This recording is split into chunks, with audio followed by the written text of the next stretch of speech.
Senhor esteja conosco. Ele está no meio de nós. Proclamação do Evangelho de Jesus Cristo, segundo São Lucas. Glória a vós, Senhor.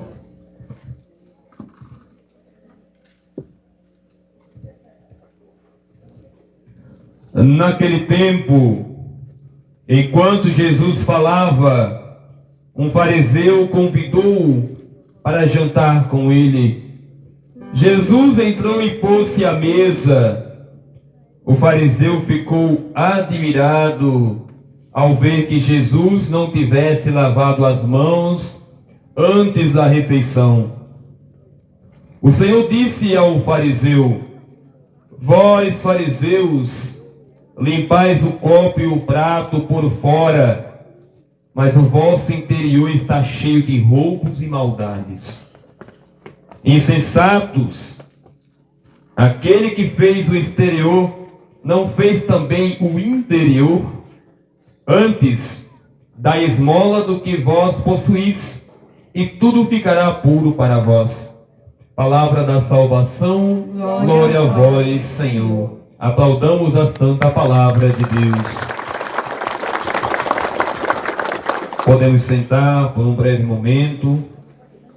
Caríssimos, amados irmãos, ouvintes da palavra de Deus nessa noite, terceira noite do Tríduo a Nossa Senhora Aparecida, padroeira do nosso país, e é com grande alegria e satisfação que a gente se encontra nesse lugar santo, porque onde está a presença de Jesus, ali é um solo santo, e que neste momento, no meio de nós, está o próprio Jesus presente na Sagrada Eucaristia. E é por aí que essa reflexão, essa pregação da palavra, não posso dizer homilia, porque quem faz homilia somente os sacerdotes. A pregação da palavra dessa noite, é por aí que a gente vai delinear o nosso caminho, para que nós possamos, amados irmãos e irmãs, crescer na fé, porque as festas das comunidades são sinais de crescimento espiritual. Nós podemos e devemos nos alegrar, nos divertir, mas a palavra de Deus, ela vem sempre como prioridade em nossa vida, para que assim ela possa nos guiar, conduzir o nosso interior, as nossas famílias, a nossa comunidade, o nosso município, o nosso estado, o Brasil inteiro, o mundo inteiro. Então a palavra de Deus para o cristão é o norte. E voltando ao ponto a qual inicia essa reflexão, Cristo eucarístico no meio de nós. E muitas vezes a gente, né, irmã Maria, às vezes a gente não tem aquele cuidado, aquele zelo. A gente às vezes chega na igreja católica, lá na matriz, lá em Dois Riachos, e a gente não tem aquele cuidado de irmos aos pés do Santíssimo, de fazermos a nossa oração, de fazermos as nossas súplicas e também os nossos agradecimentos. A gente nem sempre vê que Jesus está ali. E a Igreja Católica nos ensina, aliás, a Igreja Católica é a única a qual acredita que Cristo está presente nesse pedacinho de pão que você, ao comungar, recebe. Os outros irmãos, que também são cristãos, mas de outras denominações, eles não veem a palavra, a Eucaristia, como sinal da presença de Jesus. Os nossos irmãos evangélicos, protestantes, eles também fazem a Santa Ceia em suas igrejas, mas com suco de uva, porque segundo eles, algumas pessoas ali, os fiéis, são pessoas que eram viciadas no álcool e por esse motivo não podem ter contato Então eles celebram com suco de uva e pão normal. E o que mais chama atenção e entristece é que quando eles terminam, eles pegam aquele ali e eles às vezes jogam no mato. Os copos, às vezes eles utilizam copos descartáveis. Mas o que a Igreja Católica faz? Você observa como o padre celebra a Santa Missa. Quando ele termina a celebração da palavra, da missa, melhor dizendo, você percebe, eu creio que todo mundo aqui já percebeu, já viu, que o padre, ele purifica a âmbula, purifica a patena, ele vai tirando cada pozinho ali, porque cada pedacinho daquele ali, por mínimo que seja, está presente em Jesus. Eu não sei qual foi a santa católica, a santa, porque na verdade os protestantes não acreditam nos santos, né? Mas uma santa, eu não recordo o nome, que ela vai dizer, tanto naquela grande hóstia, como também naquele mínimo pedacinho, Jesus está presente da mesma forma. É como um espelho. Um espelho, ele grandioso, a gente vê o nosso rosto. Mas se a gente quebrar um espelho em 1000 pedaços e pegarmos um pedacinho daquele espelho, a gente também se vê. Não é verdade? Para nos dizer que Cristo está presente, não somente na grande hóstia, mas em cada pedacinho. Por isso que nós, como cristãos católicos, ao receber Cristo Jesus na Eucaristia, a gente deve observar que nesse tempo da pandemia, infelizmente, o sacerdote, o ministro da Sagrada Comunhão, ele entrega a Eucaristia na mão, não é? Por causa desse negócio do contágio e tudo mais. E o fiel, ele deve ter cuidado. Eu já vi com dor no coração fiéis limpar a mão na roupa. Não pode, de maneira nenhuma. O que você tem que fazer? Parece algo anti-higiênico para o mundo. Mas o correto para o cristão é você lamber sua mão mesmo. Aonde está aquele fragmento? Você tem que comungar tudo. Ah, não vou fazer isso no meio do povo, não. Então você vai pegar e limpar a mão na roupa. Ou depois esquecer e pegar em qualquer lugar. E aquele pequeno pedacinho, bem pequenininho, que é Cristo Jesus, vai cair ninguém sabe onde. Vai ser pisoteado. É sério. Muito sério isso. Então, é um dos cuidados que nós, como católicos, devemos ter. Como eu sempre pregando, falando, a palavra católico significa acreditar na totalidade daquilo que a igreja ensina. Então a igreja fala sobre a Eucaristia, essas coisas. O amor, o zelo, o cuidado. Então o padre, ele vai limpando cada pedacinho ali. Ele coloca água, vocês já perceberam, né? Ele coloca água, faz a purificação total da âmbula e depois ele bebe aquela água. Abro um parênteses aqui. O ano passado, eu estava com o padre Petrúcio, ele estava aqui ainda na nossa comunidade, e eu servi como coroinha. Eu não sou coroinha, né? Mas eu tive que servir naquele dia como coroinha. Na hora da purificação, eu tinha me desligado um pouco, viu, irmã Lisvânia? Aí eu levei água, a água de lavar as mãos, e não foi água de beber. Ele olhou para mim com aqueles olhos arregalados e disse: "Isso é água de beber?"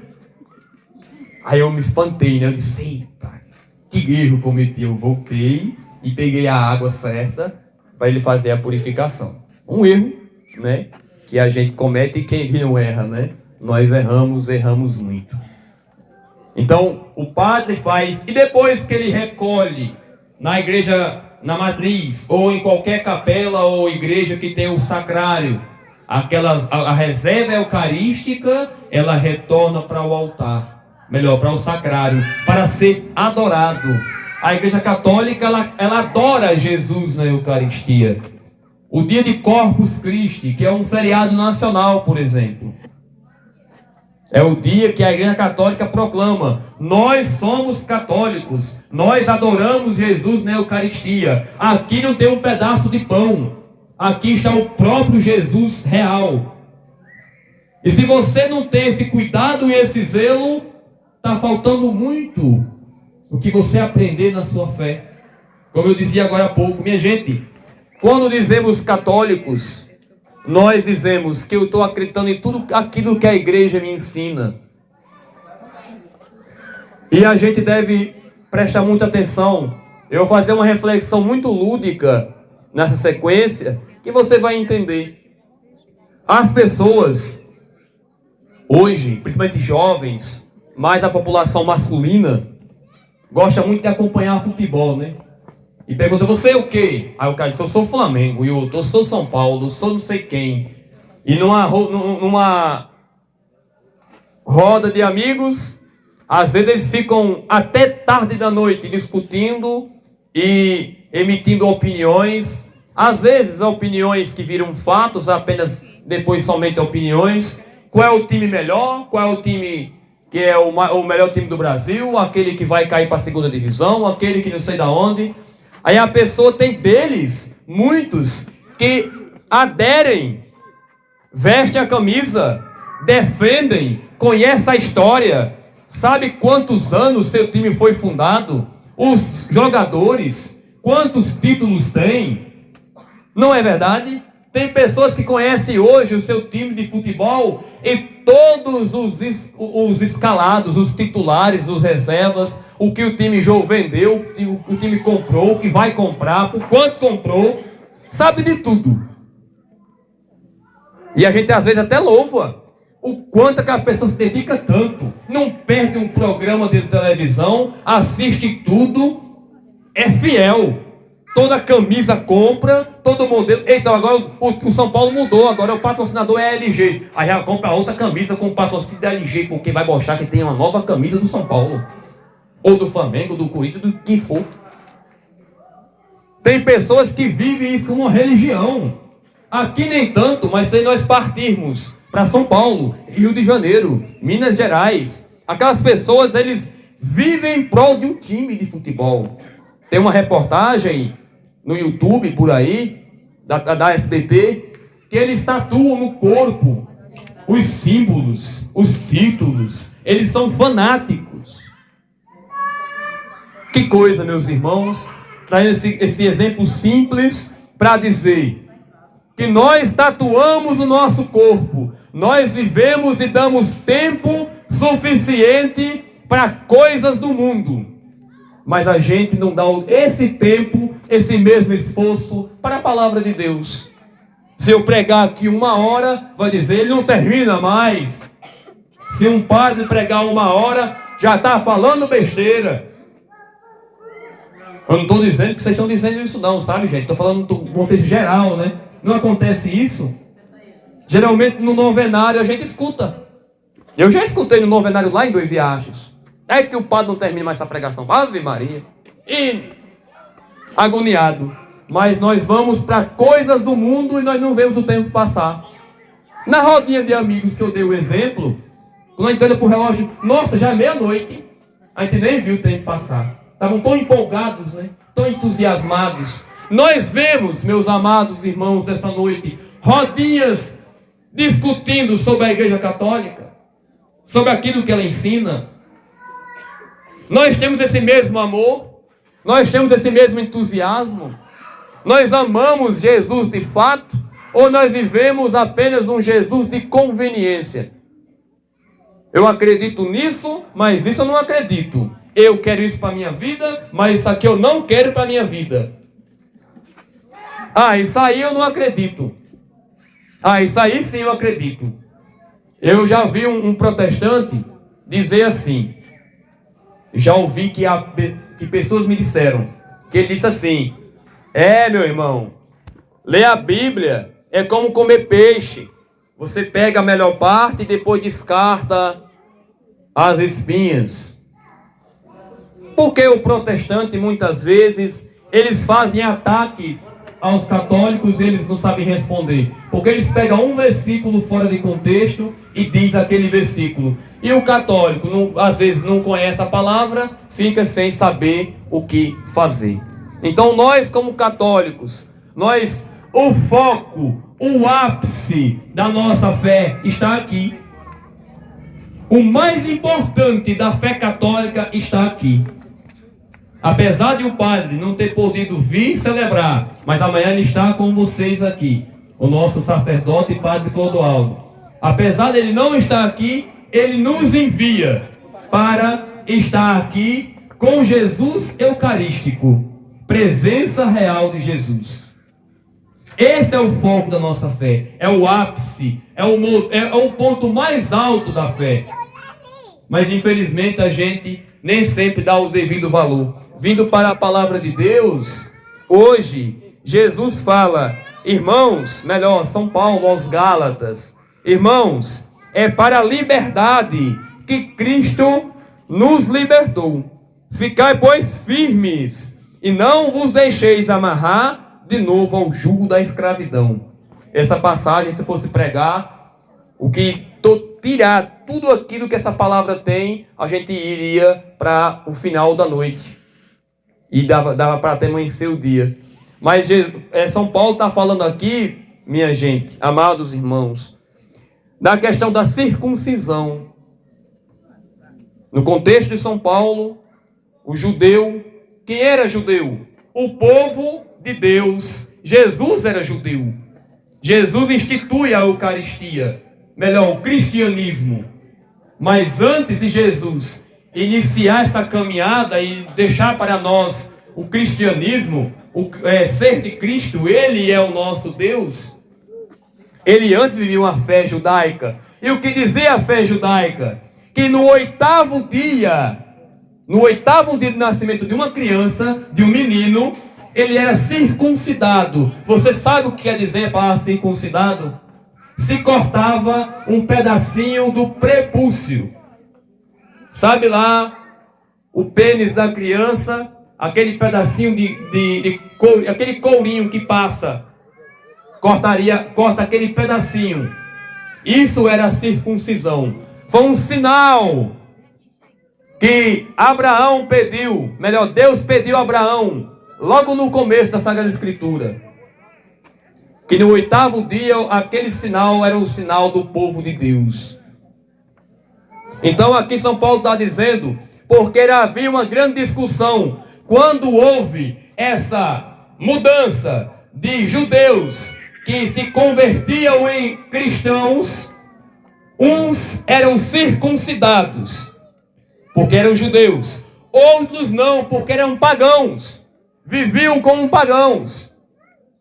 E São Paulo está dizendo aqui que não importa esse sinal no corpo, o que vale é ao aderir a essa fé.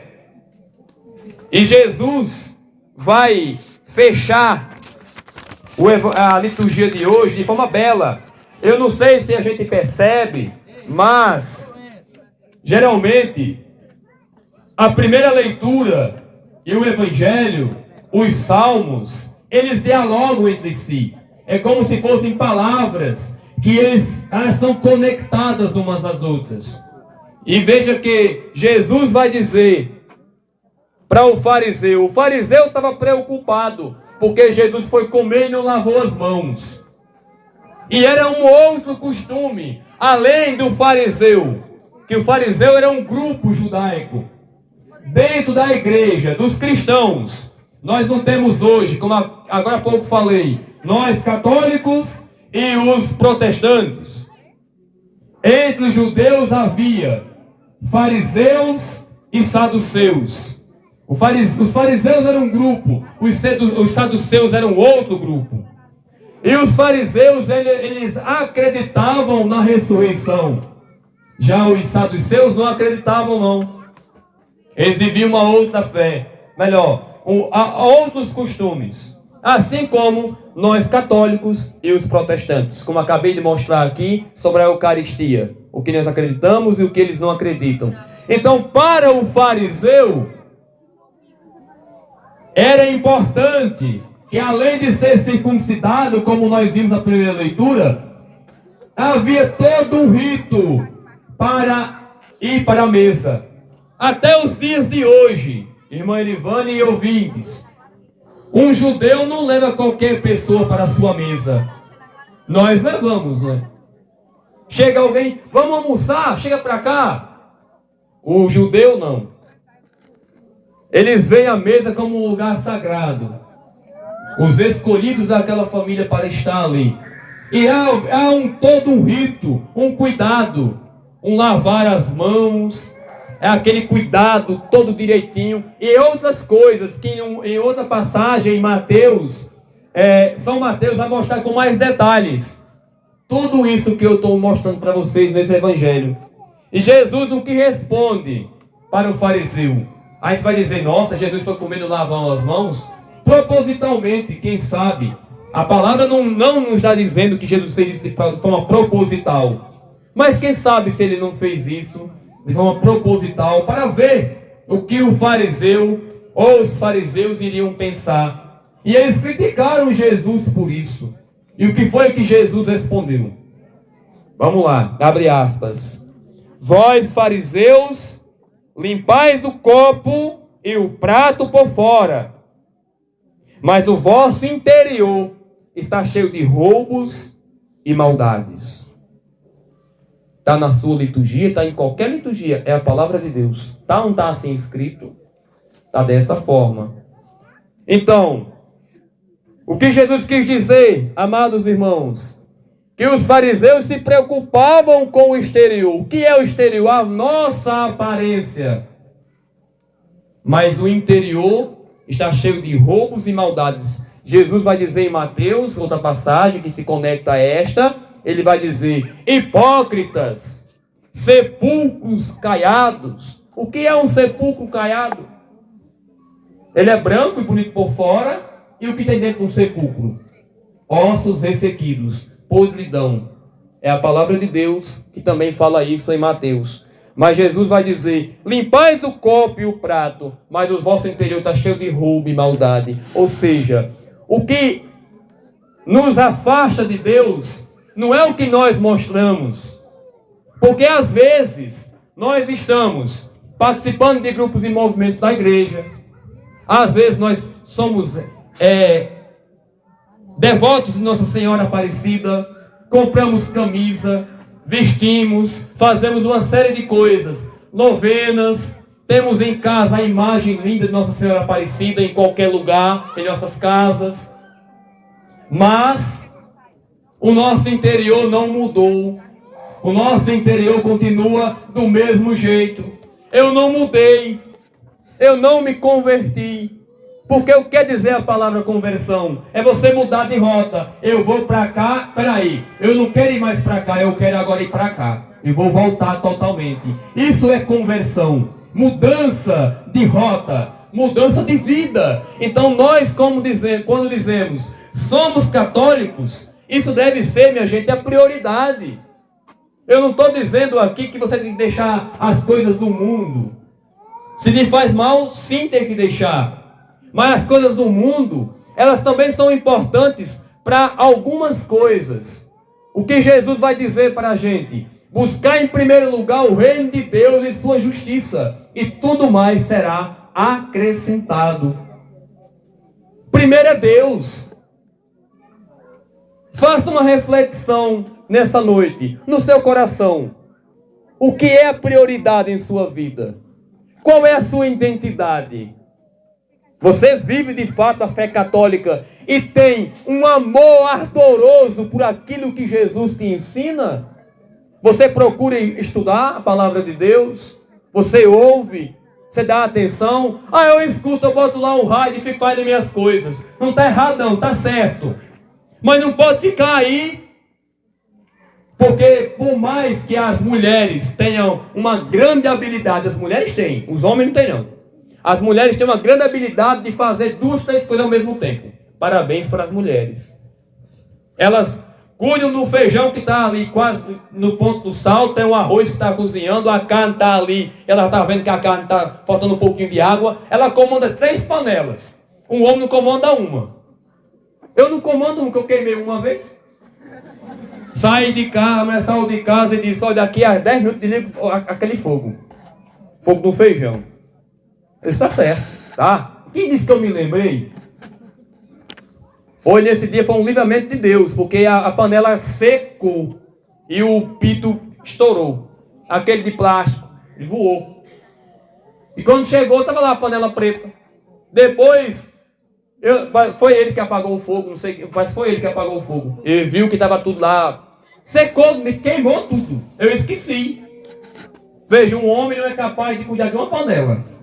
Eu estou dizendo que é todos também não. Tem homens que são cuidadosos com isso. Eu fiz isso nesse dia. Quer dizer, foi um erro grave. Mas a mulher, ela escuta o programa lá do padre Jean Manzotti. Ela está cuidando das panelas, varrendo a casa. Está excelente. E parabéns, porque as mulheres fazem mais isso do que nós homens. Mas a gente deve parar aí? Não. Nós temos que ter um tempinho mais para Deus. Cuidei de tudo. Agora eu vou parar para ouvir com mais atenção. O que Deus quer dizer nessa palavra para mim? Nós perdemos muito tempo com um videozinho de Kawaii, TikTok. É ou não é verdade, minha gente? É mentira isso? A gente fica só, racha a tela, tchá, tchá, e passando. E fica naquilo. Quando pensa que não, é meia-noite. Você só tela para cima. É porque ganha dinheiro, Maurício. Vai na onda, você vai ficar rico, é? Isso aí. Ganha não, criatura. Você ganha umas besteiras, não dá nem para comprar uma bala depois.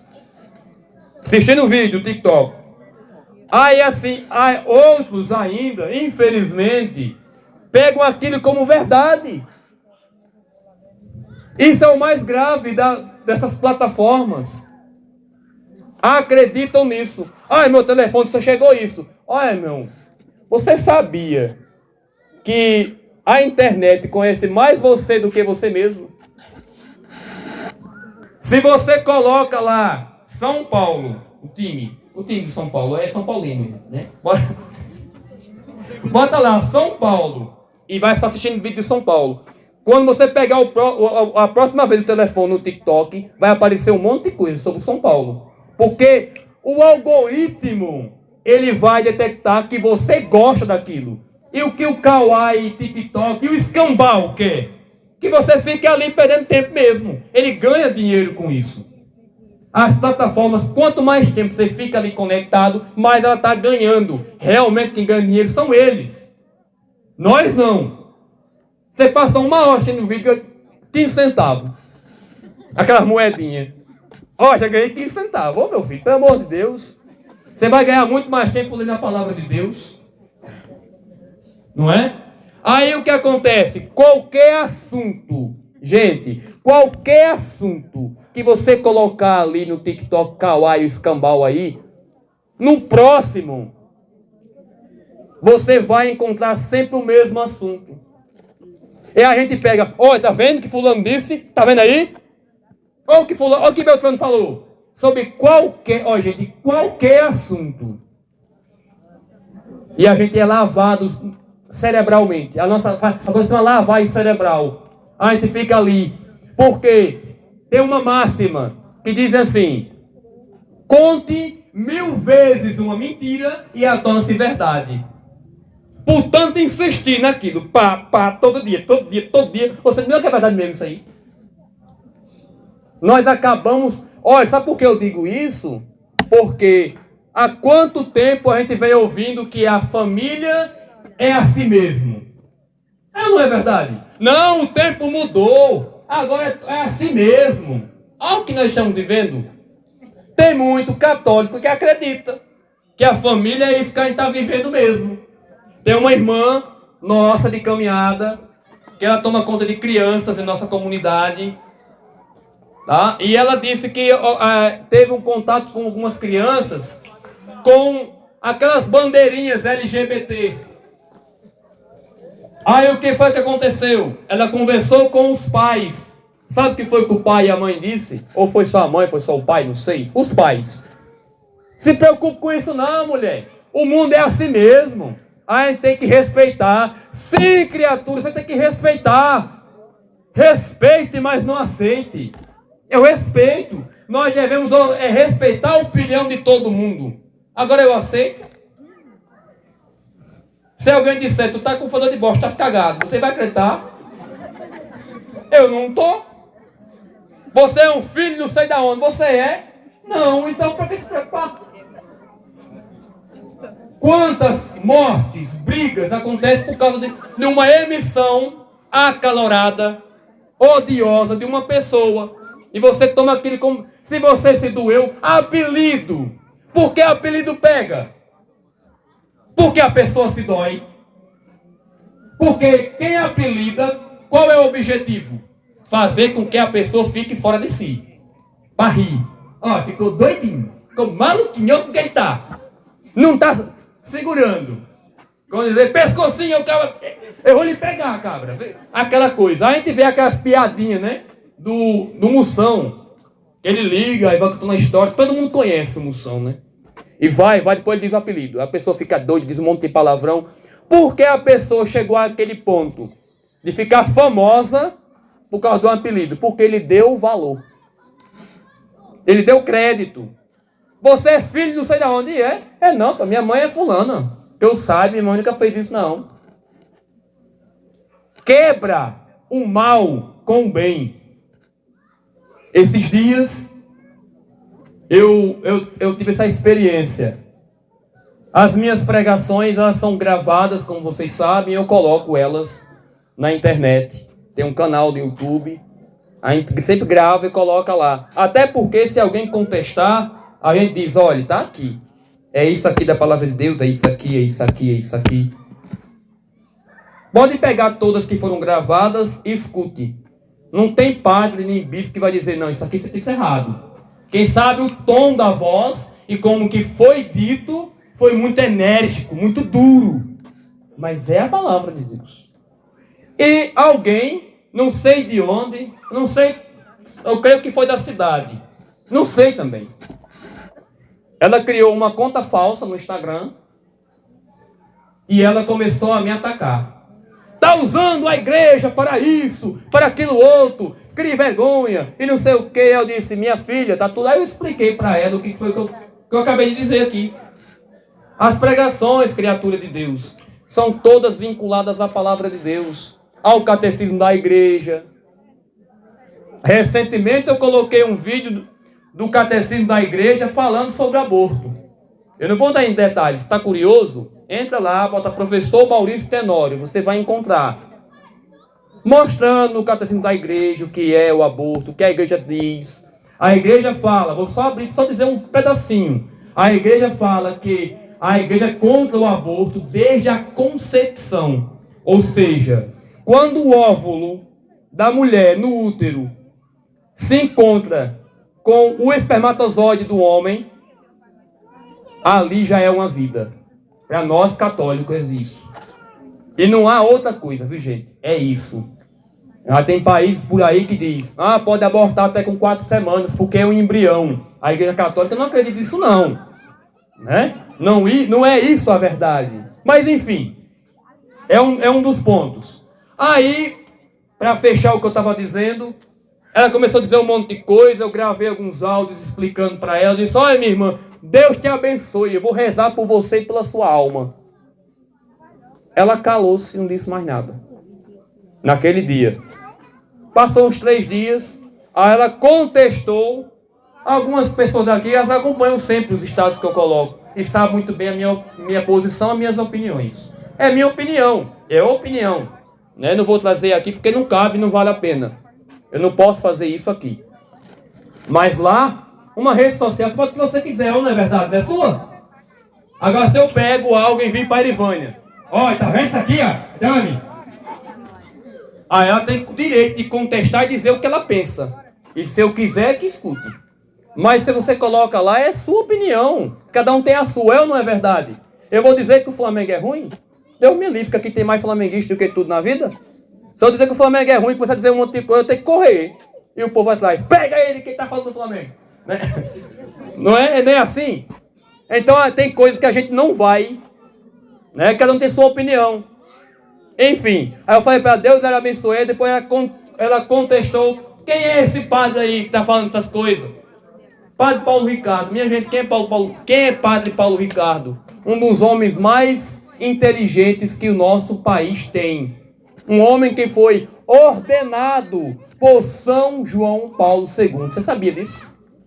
São João Paulo II ordenou Padre Paulo Ricardo, em Roma,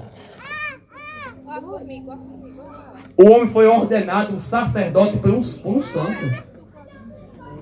Ele tem um gabarito. Aquele homem é tão inteligente que você não tem noção. Aí ela diz, quem é esse padre que está falando um monte de besteira? Quer dizer, minha gente, aonde chega? Eu ainda perdi 4, 5 minutos com ela gravando uns áudios, ela não entendeu. Eu disse, minha irmã, olha, eu vou denunciar a sua conta, eu vou lhe bloquear, porque eu já perdi 10 áudios de 1 minuto, porque o Instagram só grava um áudio de 1 minuto, né? E vou lhe bloquear, e que Deus lhe abençoe, rezarei por você, e sempre que eu vou rezar o texto, eu lembro dessa pessoa. Não sei quem é, se é homem, se é mulher, porque ela não botou foto, não botou nada. Só botou o nome Maria, não sei o que. Maria e uns números, um código Morse. Ela criou lá, né? uns números. Que Deus abençoe ela. Eu bloqueei e denunciei aquela página. E o Instagram vai ver lá e vai fiscalizar e ver o que ela disse. O que ela fez, né? Enfim, para dizer o que, minha gente? Para dizer que opiniões sobre assuntos do mundo eu tenho, mas sobre aqui são fatos, é a palavra. E eu não posso dizer, Maurício, eu acredito que Jesus está aqui. Quando eu faço essa de aborto, eu não acredito muito não. Porque se uma menina for estuprada, vai criar um filho daquele infeliz? Vai. Se ela não quiser, quando ela ganhar, ela dá para uma família. Tem tantas famílias que querem criar uma criança. Padre Pio conta uma história, né? Que uma mulher diz que sonhava com um homem de branco andando em Roma, né? E no Vaticano. E perguntou ao Padre Pio, mais ou menos assim, o que era aquele homem caminhando ali? Sabe o que foi que Padre Pio disse? Foi o filho que tu abortastes. Ele seria o próximo Papa da nossa igreja. Ele falou com ferocidade sobre isso. Vocês acham que a ira é uma coisa de Deus? Vocês vão dizer que não, mas sim. A ira é uma coisa de Deus. Tanto é que Jesus se irou, pegou um chicote e saiu quebrando tudo, porque estavam fazendo da casa de Deus um lugar de venda de coisas. Diz a palavra, né? Que estavam vendendo pombos, ovelhas. Aí Jesus vai dizer, minha casa não é casa de oração, não é um comércio. A ira, minha gente, a ira é uma coisa boa. Agora eu devo usar a ira para ficar irado contra o mal. Você vê o mal acontecendo, você vai dizer, isso é normal? As famílias se destruindo, não, isso é normal. Não. Eu tenho que me irar contra o mal. Eu tenho que me irar contra o pecado. É essa a ira que Deus nos ensina. Que Deus quer que sejamos. Não é a ira contra o irmão. Eu odeio a cara de fulano. Eu odeio o que ele fala. Eu odeio o que ele pensa. Não é isso que Deus quer para nós. Deus quer que a gente se ire contra o pecado. Contra as injustiças. E que nós possamos concluir essa reflexão dizendo, minha gente, sejamos mais católicos. Sejamos mais cristãos. Eu vou terminar falando sobre uma experiência que tive esse final de semana. Nesse final de semana, eu estive aqui em Coruripe com o meu pai para fazer uma cirurgia. Nós saímos daqui 2 horas da tarde. Chegamos lá nesse hospital às 5 e pouco, mais ou menos 5 horas. E nós ficamos o resto do sábado, o domingo e praticamente toda a segunda-feira. Eu não sei se você já teve essa experiência, mas nós só chamamos por Deus quando estamos ali. O que eu vivi ali, o que eu presenciei ali, é de derramar lágrimas, é de cortar o coração. Pessoas que estão esperando por cirurgias 1 semana. Tinha um senhor perto de mim que estava com um fêmur, esse osso grande da perna quebrado. Teve a primeira noite do sábado para o domingo que ele gemeu a noite quase toda. E sabe quando ele ia fazer a cirurgia? Quinta-feira. Aí você pode dizer, tá vendo aí? Gente, quando a saúde pública prestou? Desde quando eu era pequenininho até hoje. Nós temos um irmão aqui que é da saúde. Cadê quem estava aqui? Não é verdade, gente? Desde quando eu era pequeno que tem essas dificuldades terríveis na saúde. Eu estou mentindo, gente? Sempre foi assim. E aquela criatura ficou lá. Meu pai, para fazer a cirurgia, ele fez, graças a Deus, conseguiu fazer a cirurgia dele. Mas teve uma espera, passou mais de 20 horas de fome. Depois eu tive que me aperrear lá. Diz, olha, se não for, vou levar meu pai para casa. Foi a pior hora, eu nunca passei por isso. Meio-dia, eu fui comer e meu pai com fome. E ele tinha que esperar. E tantos outros ali. E não podia comer. A pressão aumentou. Eu vi a hora ele não conseguir fazer a cirurgia. Se eu tivesse ido com o meu carro, eu teria ido embora. É porque se eu tivesse que ligar, tinha que ter mais 2 horas ainda, ou mais, para ir buscar. Então, eu decidi esperar mais um tempo. Nós só procuramos Deus nesse momento. Quando nós estamos bons, como nós estamos aqui, sem dor, sem nada, a gente ouve a palavra de Deus, não dá muita atenção. Mas quando você sabe que está entre a vida e a morte, aí você vai dizer, oh meu Deus, oh Nossa Senhora Aparecida, será que é a hora? Já passou às vezes. Deus, às vezes, nos ama tanto, que mesmo assim nos concede uma nova chance.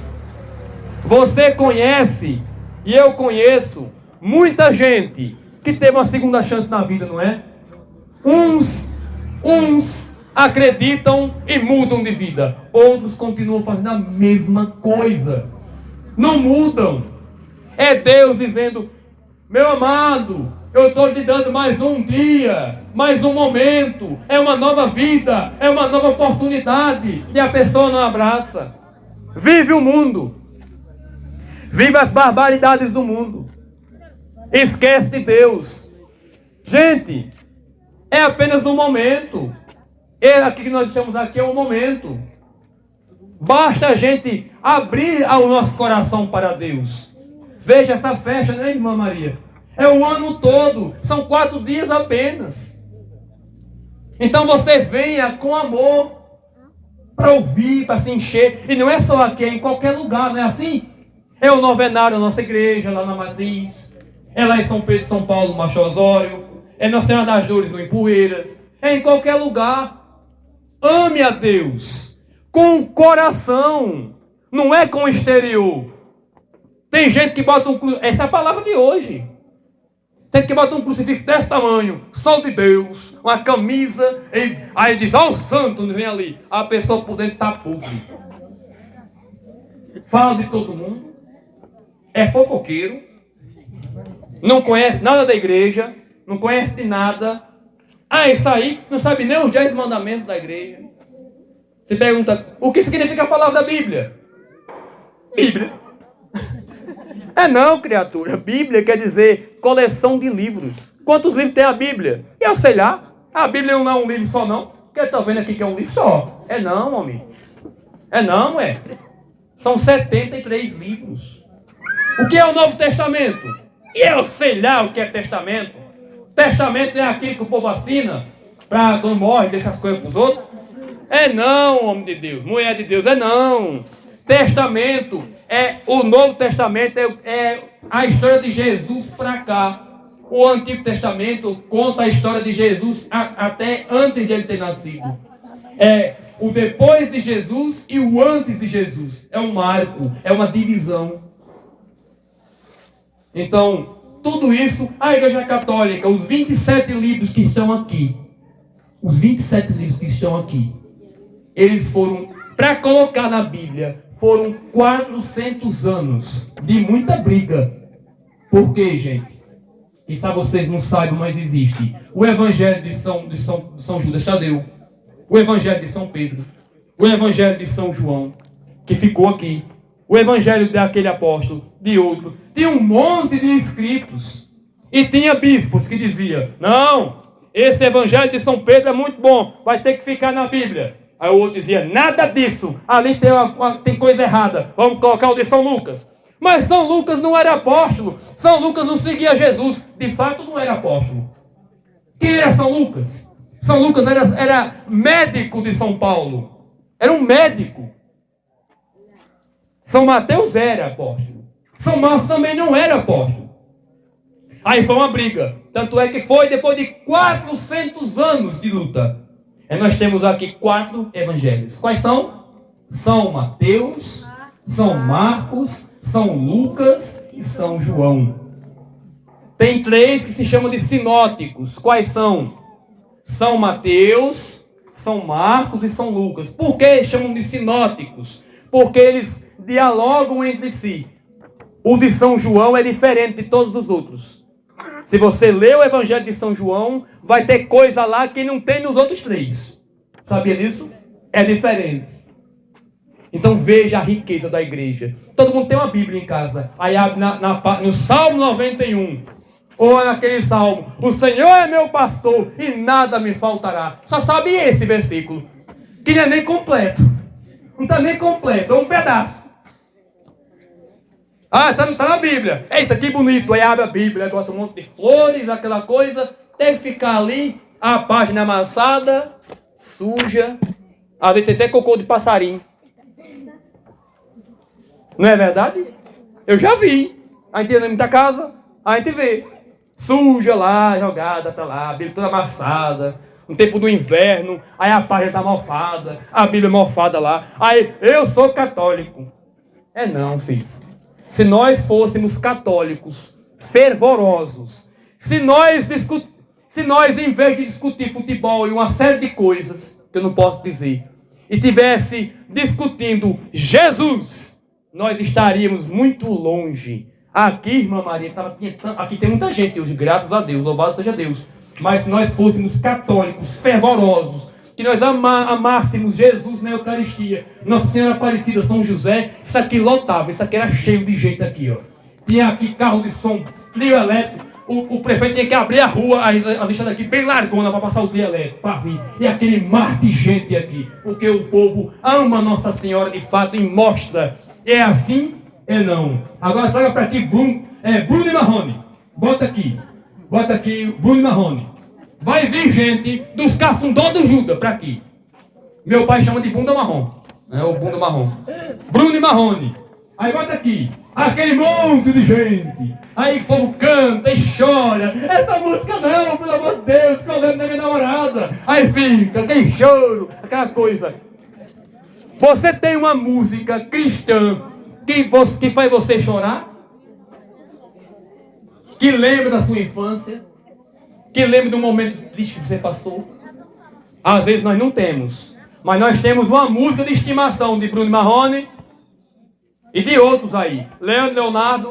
O Leonardo que é o chorão, né? O padre Cícero que é o chorão. O Leonardo. É aquela música. Amado Batista. Cristiano Neves. Sandro Lúcio.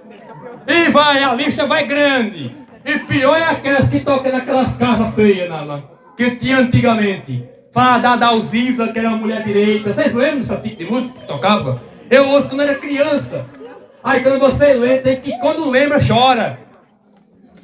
Eita, minha vida, eu passava por isso. Me lembrei de fulano agora. Oh meu Deus, eu era para estar com ela, ou com ele, não sei o quê. Olhe, veja.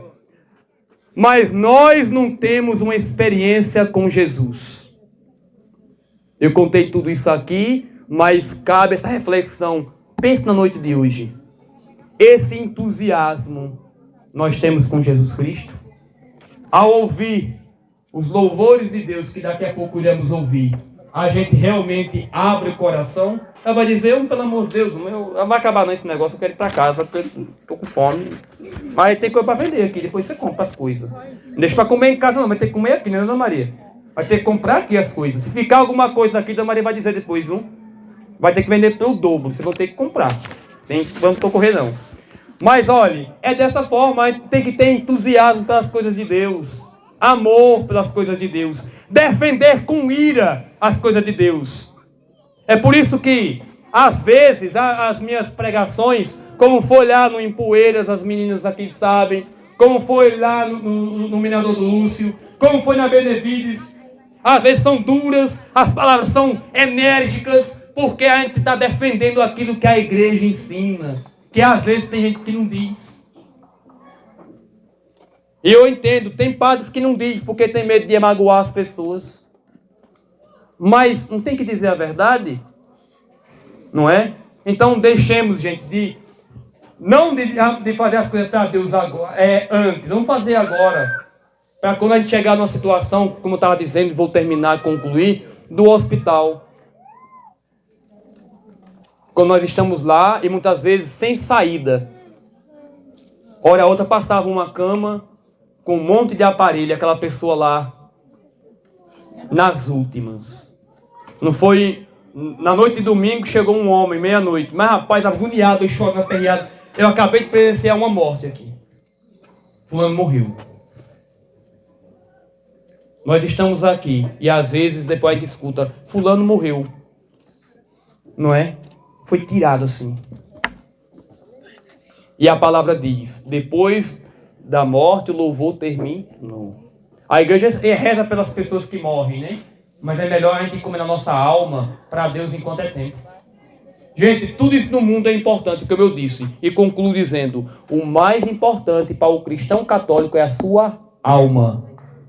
O mais importante é a sua alma. Não fique preocupado com comida, com preço de coisa A, coisa B. Fique preocupado com sua alma. Quando você morrer...